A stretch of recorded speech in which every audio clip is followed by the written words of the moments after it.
All right, lecture 22. By the way, we are over halfway done with the semester. I think by the end of the semester there will probably be 38 lectures. We are at the 22nd one. In lecture A, I'd like to just summarize where we have been and where we are going, to sort of place ourselves in the semester. I also want to summarize the results, the actuarial results for actuarial present value for triangular distributions of the t's, the lifetimes. What things can we learn? Can we summarize everything and put it all in a package?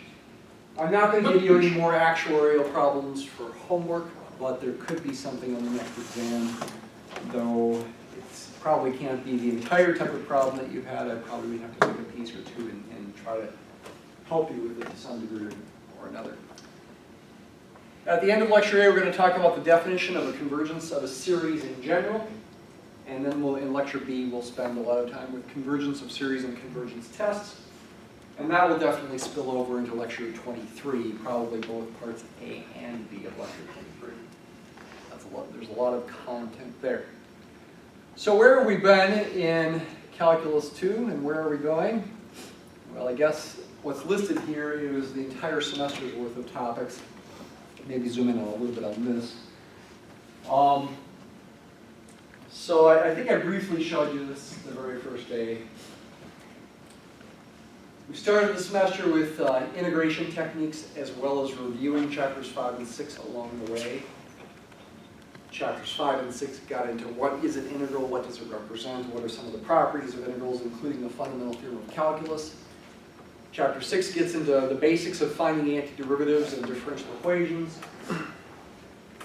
And then we focused on different techniques for integration, integrals that you should memorize. For example, the integral of secant squared is? Tangent. Tangent of x plus c. Memorized integrals. Right? If you didn't memorize the integral of secant squared, you'd probably scratch your head and wonder how to do it. But it's something that you can memorize because the derivative of tangent of x is secant squared of x. Substitution, integration by parts using tables in Mathematica, trigonometric substitution and partial fraction decomposition were the various kinds of techniques. And then we applied it in lots of different situations. Spent a lot of time with motion. If you integrate the speed, you get the distance traveled. If you integrate the velocity, you get the change in position. We tried to apply that to some degree with parametric curves and in polar coordinates, though we didn't do a ton with vectors. I do want to, later in the semester, when we come back to differential equations in more depth, I want to bring back parametric equations and vectors and think about those things in that context, so we will review that. And that will put us in a good position where if you do take differential equations in the spring, you'll be prepared for it. It would also prepare you for multivariable calculus because there's still plenty of stuff to do with vectors and parametric equations in multivariable calculus. Spent a little time saying if you integrate the flow rate of water into a tank, you get the change in volume. Spent more time with geometry, areas, volumes, arc length, and probably spent the most time with probability distributions, probability density functions, PDF. Those are the things that integrate to 1 over the entire domain, and you want to find probabilities from them by integrating them. You also find means by integrating them. Integrate x times f of x, x times f of x, where f of x is a PDF to find a mean. Cumulative distribution functions, CDFs. CDF are antiderivatives of PDFs. You integrate PDFs to find CDFs. But it's not any old antiderivative. It's going to start out at 0 if the domain starts at 0, or it goes to 0 if your domain goes to minus infinity, which happens with normal curves. And it approaches 1, equals 1 if your domain is finite at the right-hand endpoint, or approaches 1 as x goes to infinity if your domain goes on forever, like an exponential distribution. Talked about mean and median. We actually have not talked about variance and standard deviation, and I think we probably won't. Those are measures of spread of the distribution, whereas the mean and the median are measures of central tendency. If you take probability and statistics, you'll do plenty with variance and standard deviation. Special distributions, uniform, PDF is horizontal, linear, it's straight, maybe with positive slope, maybe with negative slope. We didn't do any quadratics, we did do the normal, exponential, and user-defined. User-defined, for example, like triangular distributions. Applications to lifetime random variables and actuarial applications, including these present values. More physics, density to mass, integrate densities to get mass, center of mass, work done by force, chain lifting problems, we did all that. And yeah, future value and present values of discrete payments and income streams. So it's not just income streams.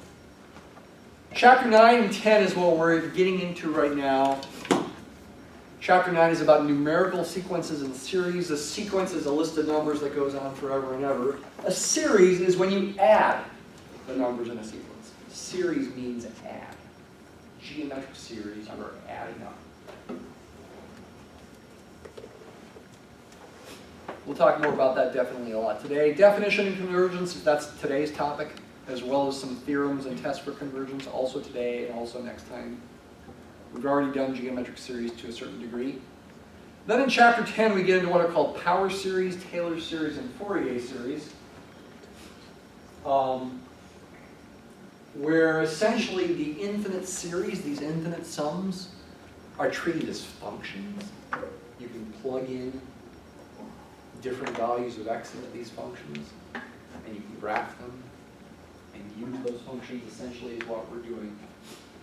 Going from numerical sequences and series to sequences and series of functions that have special names, power series, Taylor series, and Fourier series. That'll bring us up to exam 2, November 18th. What is that, 3 weeks from now? Yeah, today, October 28th today. 3 weeks from now, November 18th is exam 3. It's basically mostly focused on chapters 9 and 10, but some from chapter 8. And then after exam 3, maybe even a little bit before exam 3, we'll do more with differential equations. Again, this will set you up to take differential equations if you need to next semester. And we'll get back to things involving vectors, something special called a vector field in particular. Okay, so that's where we'll go. Differential equations have lots of applications in lots of different areas. This is a very applied course. I mentioned this before. I mean, this is about as applied as you can get outside of, say, a stats course. That is. We do applications all the time in here, right? Physics, economics, biology, even when we talk about differential equations. All right, let's review actuarial present value,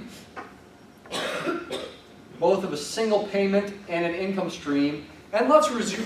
What I want to do is I want to review these ideas in the context of a triangular distribution for a lifetime. Say of 20 years to keep it something specific. Where the peak is at C, we talked about this before, and C can change. C is somewhere between 0 and 20. This is going to be a PDF, so the area's got to be 1. The area under a triangle is 1/2 base times height. The base is 20. 1/2 times 20 is 10. So to make the area 1, the height's got to be 1/10, no matter what C is. Let's review first the actuarial present value of a single payment in this context. Focus not so much on the details of the calculations, we're letting Mathematica do those, but the things you can learn from it, what's practical about it. Okay? But also get your imagination around these ideas. One thing that's difficult about it is all the different functions and all the different letters and all the different inequalities and equations. It gets to be kind of a blizzard of ideas. You want to be able to sort these things out. So let's summarize. Once again, T is a lifetime random variable. with the discrete payment, one payment, we're talking about the warranty. So you've got a washing machine, and they will pay you $1,000 if your washing machine breaks somewhere between 0 and 20 years. This is the PDF of that. So we're saying for sure it's going to break, according to this model, by sometime within 20 years. And probably, I was saying, the most accurate representation of this distribution might occur with, say, C equal to 15, or somewhere close to that, 13, 14, 15. If the peak is at 15, and you round the time of failure to the nearest year, the fact that the graph is highest there probably means that that's the most likely year, to the nearest year, that your washing machine will fail. And that seems like a reasonably real-life kind of model in that situation. It is a piecewise function. Mathematica gives you the formula in piecewise form. You can write it this way. The true basically can be thought of as mean otherwise. The function is 0 outside the domain if t is bigger than 20 or less than 0.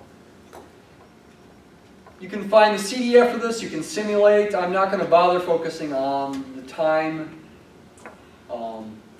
of failure. I want to get to this thing right here, this present value random variable.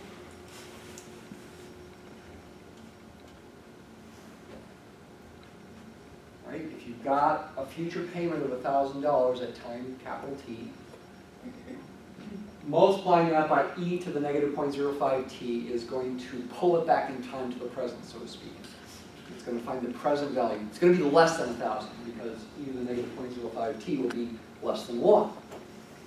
The 0.05 is representing a 5% interest rate, annual interest rate, though it's imagined as compounded continuously, meaning you're imagining your money's growing continuously all the time, every second of every day, essentially. Though it amounts to 5% growth over a year. What is the meaning of this present value? Again, it's going to be less than 1,000. You can think of it a few different ways. You can think of it as essentially the baseline value of the warranty. If you want to make money as a warranty company, you better charge your customers more than that present value. That's one way to think of it. Another way to think of it from the warranty company's perspective is they better invest at least that much money at 5% interest right now in order to be able to cover their future costs when they have to actually make payments to their customers. That's another way to think about it. Again, you want to make a profit, you want to cover all other costs as well. We're not considering those kinds of things, so this is kind of a baseline value of the future payment. We want to understand this variable, meaning we want to know its PDF and CDF, because that can help us find probabilities and means and medians for the variable to give us an idea of what will happen on average. Different washing machines will break at different times. You don't know when any one individual's washing machine will break. But when you have lots of customers, when you think about these things statistically, so to speak, you can have averages. You can make predictions about the average failure time and the average present value of your future payout for all these things. And that's the goal in all this. This equation symbolically represents the CDF, cumulative distribution function for Z. CDFs are always of this form. For your given random variable Z, if you find the probability that Z is less than or equal to something, that is a value of the CDF. That something, though, can be anything, and that's why we think of it as another variable. This is your random variable, capital Z. The little z is the variable for the function, the CDF, that you can calculate probabilities with by doing differences. You plug in the formula for Z, you do the algebra to solve for T, essentially, in the inequality, and relate it to the capital F. That's the idea. You want to use the capital F formula. So I did some algebra there. I skipped some steps, you can see, because of the dots. Ultimately, this kind of expression can be translated into something involving capital F. Because the CDF capital F is the probability that capital T is less than or equal to something. That is what capital F is. Capital probability the capital T is less than something. That is what you do with capital F. You plug in that something into capital F. That's how you use the CDF. We've got a formula for it up there. So we can use the previous function to create the new function, and we can look at its graph. It is a graph of a CDF. Here we're C equal to 10. Notice its value at the low endpoint, which was, I think, 1,000 over E, 300 something, was the lowest possible value of the present value. That's if the person's washing machine breaks at 20 years exactly. And it goes up to 1 when you get up to 1,000. The present value would be 1,000 if the instant the person buys the washing machine it breaks, which can't happen exactly because they got to take it home and they got to test it. But effectively, if their washing machine breaks the first time they use it, then you got to pay them that warranty payment right away. The $1,000 doesn't have any. It's the present amount. It is the amount that you paid them now. You differentiate this to find the PDF.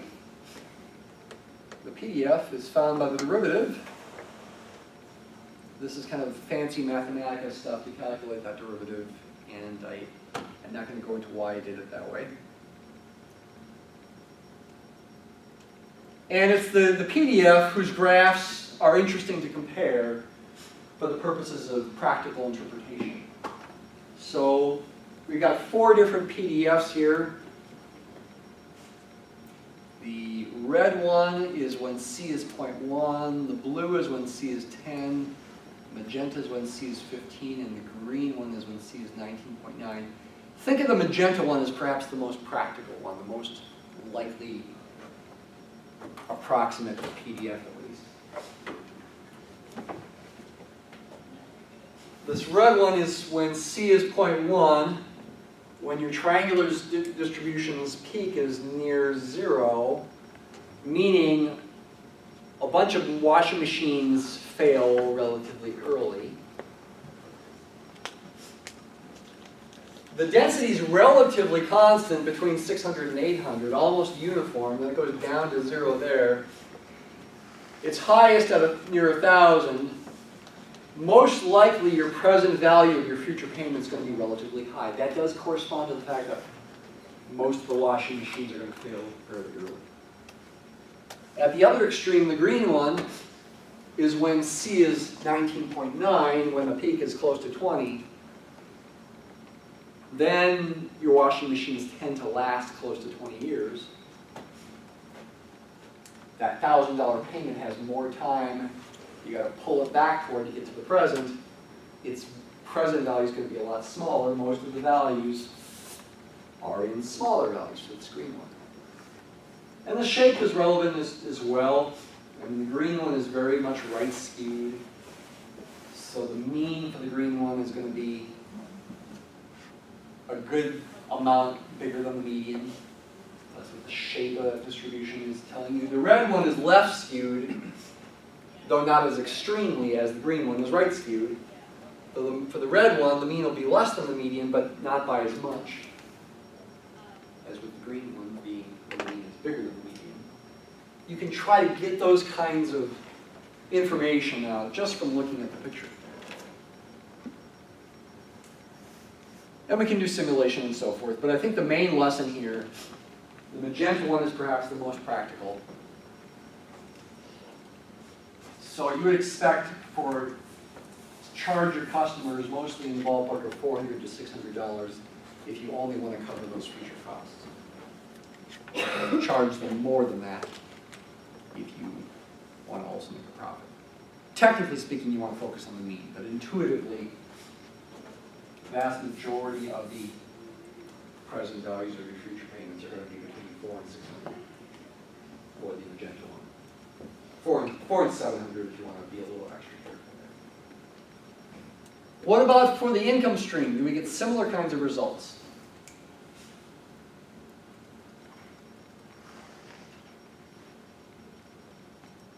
Bear with me here, or I'll try to find it. I got to close this thing first of all.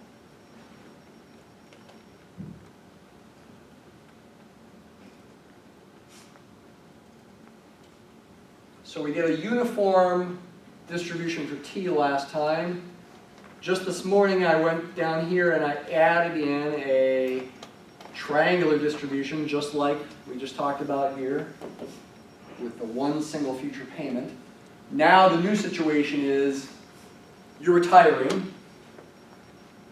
Right? I'm saying I'm probably not going to retire until I'm 70 at least. Maybe I won't even retire at all. Maybe I'll keep going. I want to keep working. In fact, my mom's that way. She's 70, 71 or so. She wants to keep working. Maybe you won't retire until you're 75. Now, not many people live past 95. Once in a while, people do, of course. But you might say, if you retire at age 75, and most likely you're going to die by the time you hit 95, this kind of distribution might be, once you reach 75, your probability density function for your future lifetime. And you've got money saved, and you're going to collect this annuity, and you're wondering what the present value of the annuity is. They're going to pay you continuously. They don't do that in practice, but just for the sake of doing the problem, we're going to pretend they pay you continuously. So they're letting money flow into your bank account consistently every second of every day. Though we're going to keep the amount fairly small, $1,000 a year, which amounts to about $3 a day. Kind of small. If you're a very small annuity, you can't live off that. But to keep the numbers manageable, that's what we assume here. What kind of present value should you expect for that continuous income stream of money that keeps coming into your account until you die, and then it stops? If you have a spouse, you may not want it to stop if they're still alive, but you can probably set it up so that it doesn't stop under some special arrangement. But if you're not married and you die, then the money stops coming into your bank account. But when you die is an unknown. You don't know where it's going to be between 0 and 20 years after you turn 75. We can still do a triangular distribution for t. That's what I still have here. Let's see, the CDF here. But now we're dealing with y. And yes, it is defined initially in terms of an integral, because the integral gives you the present value of that income stream. In chapter 8 in the book, they talk about present values and future values of income streams without referring to random variables at all, without referring to probability, and we did that too, when you have some fixed amount of time, but now the amount of time is random. That's where the randomness comes in. Capital T is the upper limit of the integral. That's the random variable for the amount of time you have left to live. Y is the present value of this income stream. To be able to finish the problem that you had for today, you do have to do the integral. Okay, we did talk about that. You have to do the integral, and this is what you get. And that's the expression that you want to relate to capital F. You want to relate Y to capital T, which means relating capital G to capital F. Replace Y with this expression, essentially solve the inequality for capital T. You don't have to do a 1 minus like we did with the other problem, because we already have a less than or equal to there. And you plug that into capital F.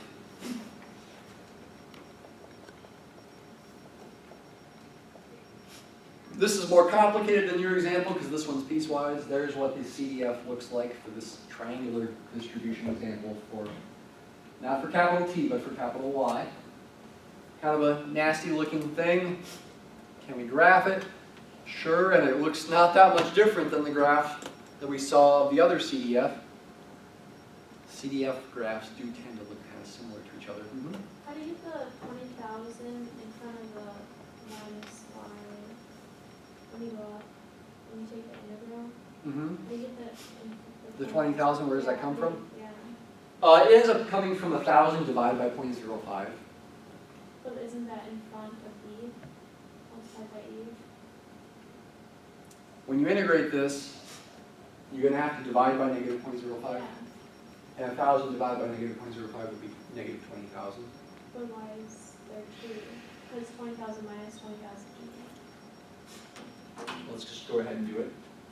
So 1,000 divided by negative 0.05, e to the negative 0.05 t is the antiderivative. That's evaluated. Little t goes from 0 to capital T.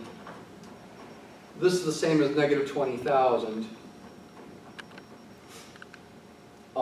When you plug in capital T, then you get negative 20,000 e to the negative 0.05 times capital T, and when you plug in little t equals 0, you get negative 20,000 e to the 0, and that's the same as plus 20,000. That's where it comes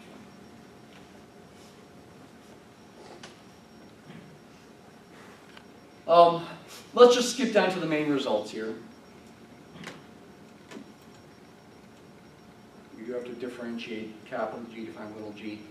What do these graphs look like? This is the main result. And they're kind of, you look at these, they're kind of like the flip side of the other ones. Same kind of shape except flipped.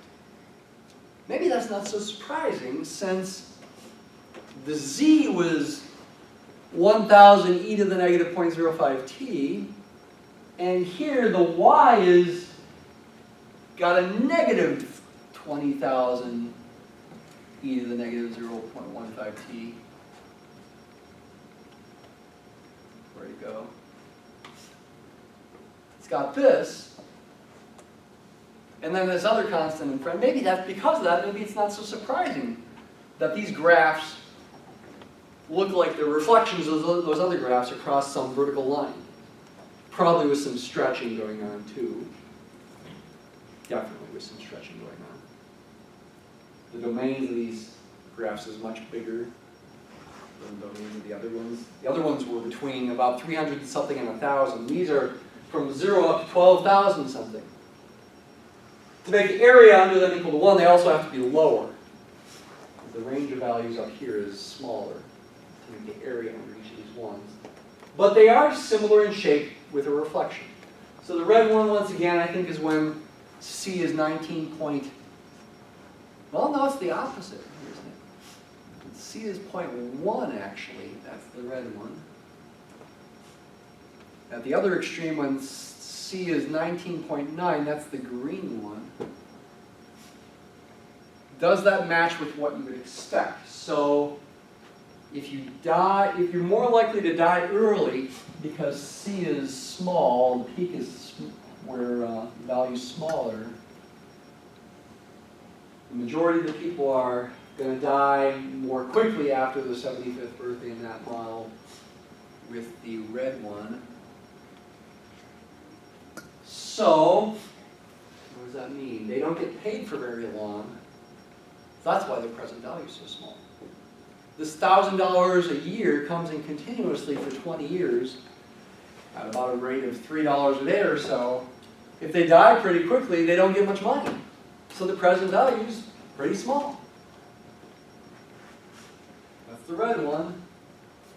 Most people are going to have present value somewhere between 0 and 8,000. At the other extreme is the green one. When C is close to 20, the peak is close to 20. 19.9 is the green one. For these people who've just reached 75 years of age, more likely they're going to live longer than 10 years than less than 10 years. They're going to get the majority of their money, so to speak.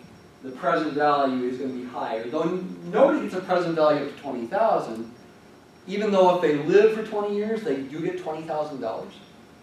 But because it's in the future, it's future money, its present value is lower than 20,000.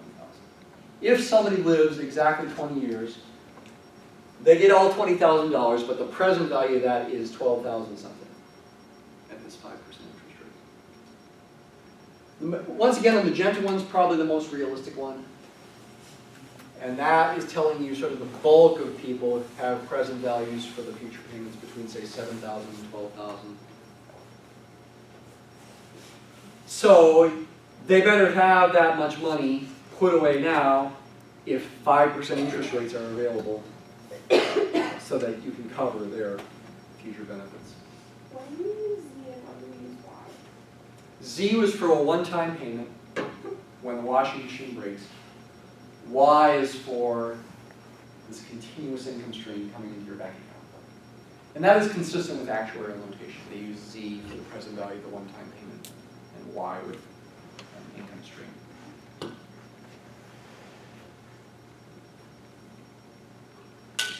Yeah, I think that's the most confusing thing about all this. All these different ideas, PDF and CDF, all these different letters, F, G, T, Y, Z. You know, it gets confusing. You have to take the time to sit and think. And I know we're all pressed for time, so that makes it extra difficult. These things can become clearer if you keep working at them. All right, that took a long time. Let's just spend about 4 minutes, and we'll take a break, doing an important definition for Chapter 9. And that's the definition of convergence of series. I think for sake of time, right now in the lecture B, I'm not going to talk about any applications. We're just going to talk about math. Just pure math here. We'll get back into applications next week. If you're given an infinite series, which you can write in 2 ways. You can write with summation notation. K goes from 1 to infinity of a sub k. And you can write that out without a summation symbol. A1 plus A2 plus A3 plus A4, etc.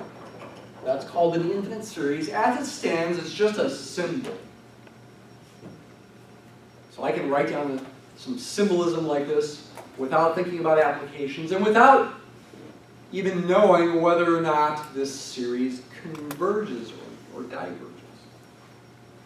And that's what we want to know. We want to define what should it mean for this series to converge or diverge.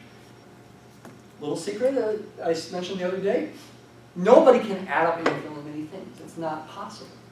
Nobody can literally add up infinitely many things. However, as is often the case in calculus, it's convenient and even useful to pretend we can. But we do need to rigorously define what we mean by pretending we can. And I'm being completely serious in the way that I'm phrasing this stuff. Okay? This pretending that we're adding up infinitely many things. But what does that pretending mean? You consider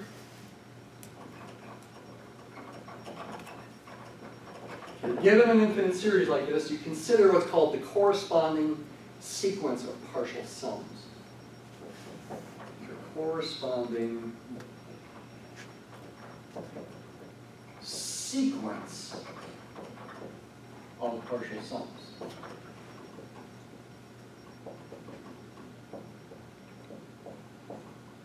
Up here, this is called a series. It's a summation, though not a literal summation, as I just mentioned a minute ago. And there's a corresponding sequence of partial sums, which are actual sums, not just pretend sums. S1 is the sum of the first term, meaning it is the first term. S2, the second term of this sequence of partial sums, is the sum of the first 2 terms. It's A1 plus A2. S3 is called the third partial sum. It's the sum of the first 3 terms, A1 plus A2 plus A3. S4 is called the fourth partial sum. It's the sum of the first 4 terms, A1 plus A2 plus A3 plus A4. These are finite sums. They are actual sums. In general, Sn would be the sum of the first n terms. With summation notation, you can write it like this. If you wrote it out with dot, dot, dots, and without summation notation, you can write it like this. This is a sequence, an infinite list. And we can ask, does it converge or not? If it does converge to say, for example, 20, then we say the infinite series converges to 20. And we even write summation equals 20. Let's say it again. If this sequence of partial sums converges to some number, for example, 20, then we say the infinite series converges to that same number, 20, and we even write the summation equals 20, even though we haven't literally added infinitely many things. Let's take a break. We'll talk about it more after break.